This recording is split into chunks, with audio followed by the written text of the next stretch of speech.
Good morning, Glory High. I'm Jacob Stewart. And I'm Jonny Key. Today is Friday, March 16th. Today on JJN, we look back at a quad accident taking place in Pismo Dunes. And we also bring you a tragic moment between a son and an officer. All this and more on today's JJN.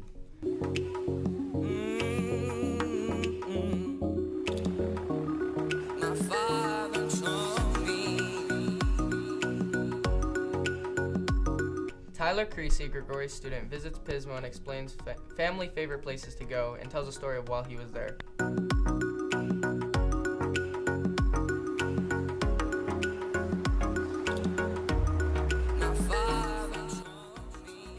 Pismo is located on California's one of California's famous beaches between San Francisco and Los Angeles area along the Pacific coast.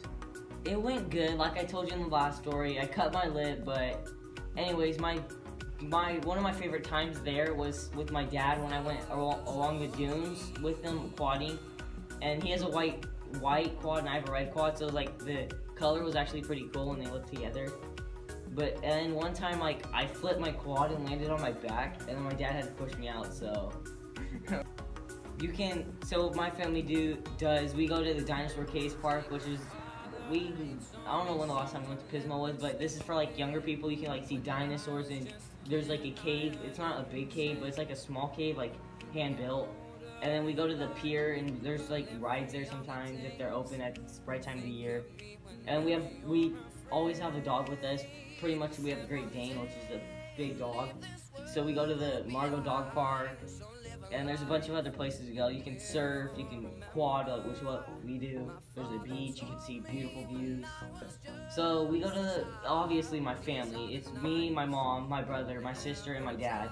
And we normally take a dog, or if we have two dogs, which I don't think we have before. And then we have some friends, close friends from my dad's high school, and they're 4 family members, their grandma, and we normally have one of my friends or my brother or sister trying to go with us too. Ooh, that's tough to say.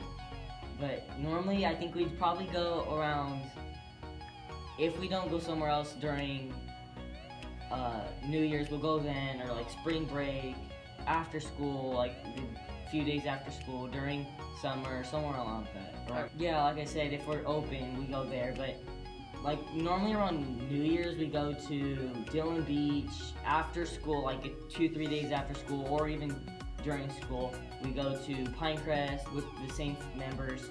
We stay at the Delta around Christmas. We stay at our cabin, go to Pinecrest, which is our cabin's up in Melock, so we always go different places. So my last day, I think it'd be a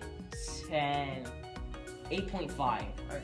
Because my last day was when I got hurt, but all in all, it was a really fun experience. So it was an 8.5 because obviously I got hurt, so that'd take it down to 2.5. But no, the 1.5. Sorry. But I also had a lot of fun memories. Me and my sister went quadding with my dad. My mom also went quadding. We went surfing, but I'm kind of scared of the ocean because sharks, it's scary.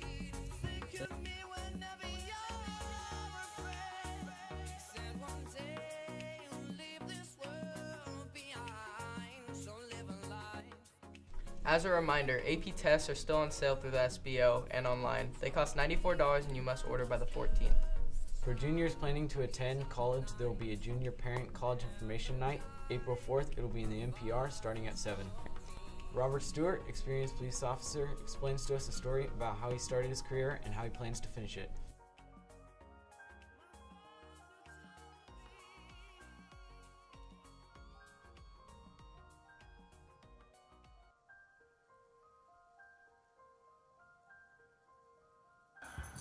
Hi, my name is Robert Stewart. Been in law enforcement quite a long time. I started at age 21 going to the police academy, and by the age of 23 I was working for the Minnesota Police Department as a reserve police officer, and then after about a year and a half I went full-time with the police department. I worked a total of 29 years for the Minnesota Police Department full-time. And then upon retirement, I worked there for 2 years, being an investigator and doing backgrounds. Throughout my career, I've had many different assignments. When I first started, of course, I worked patrol. After going through FTO for about 5 months, I went to patrol on my own, and you just handle a bunch of different types of calls. Some of them scary, some of them mundane, like traffic stops, dealing with petty thefts and lightweight things. And a lot of boredom, a lot of reports, but then moments of sheer terror when somebody tries to attack you. There's a couple calls, though, that stick out in my mind that I'll never forget. There was a call, and I was working in day shift, and there was a little boy that hadn't shown up to school, 6 years old. And the teachers, he'd never missed school before, and he was supposed to be on school Monday, Tuesday, and Wednesday, but he has not shown up. And apparently they have a truancy person go around, knock on the door of the parents. Nobody answers. They left a note. Nobody called him back. And so they were worried. The second time the truancy officer went over and knocked on the door, he could see the child through the window, but the child wouldn't answer the door, and no adults would come to the door. So myself and 2 officers went out. We banged on the door, tried to get somebody's attention, had phone calls made to the residents. Nobody would answer. The boy, I could see the boy in a window, but he would refuse to open the door. Finally, I made the decision as a supervisor to boot the door in. We were concerned about safety, what was going on. So we forced the door, we got inside, I calmed the 6-year-old boy down, and he told me that his dad was sleeping. I went back in the dad's bedroom where dad was supposed to be sleeping, and it was obvious to me that the father had been dead for 3 days.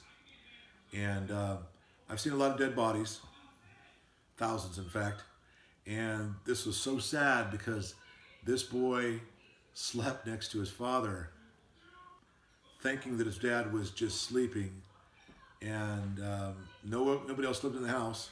So this boy got up and made himself cereal. That's the only thing he knew how to make, and he just crawled up next to his dad and laid next to him. And that one got to me, and it gets to me now, and I'm going to try not to tear up or cry, but that little boy had already lost his mother the year before, didn't have any siblings, and now he was laying next to his father, and his father had a heart attack on a Monday or late Sunday night, and he slept with him 3 nights in a row and would watch cartoons and eat his cereal, and he didn't understand what had happened. He just thought his dad was sleeping. That one really upset me. I have 4 young boys, and I can't imagine them ever going through that. So I put together a collection of money because, as it happens, this was about 4 days before Christmas as well. We bought Christmas presents for the boy. We found his other family. The father had a brother, and we found that family. They picked him up, and he moved in with his cousins and his uncle and aunt. And we took Christmas presents over. And I didn't want to buy so many Christmas presents that it would look like he got a whole bunch of stuff because his dad died.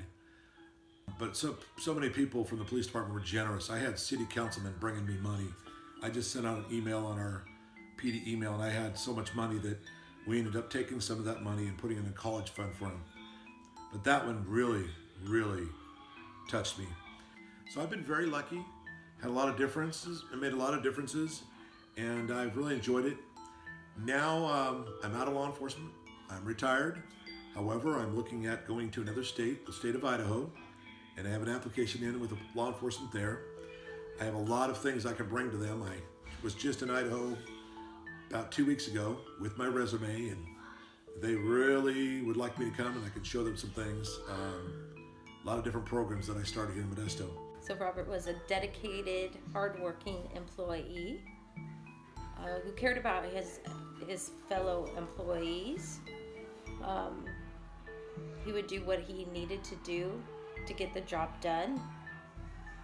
He was strong and courageous, and I had enjoyed the pleasure of working with him.